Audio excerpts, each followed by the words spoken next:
বাপের বাড়ি এসেছি অনেক দিন হয়ে গেছে, কিন্তু একটা দিনও বাজারে যাওয়া হয়নি।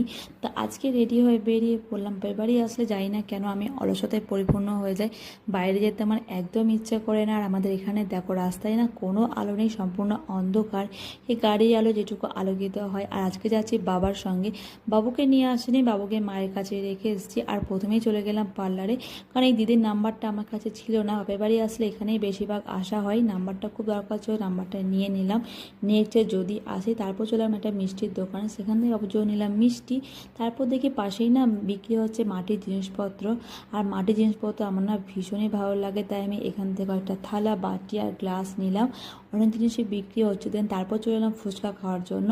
আর ভাগ্যটা আমার এতটাই খারাপ, এত দেরি করে ফেলেছি যে ফুচকা সব শেষ হয়ে গেছে। দেন মন খারাপ হয়ে চলে গেলাম বাড়ি গিয়ে দেখি বাবু না ভীষণ খেলাধুলো করছে, কোনো কান্নাকাটি করেনি আমার জন্য। আর তোমরা প্লিজ চ্যানেলটি সাবস্ক্রাইব করে যাবে। তো বাই।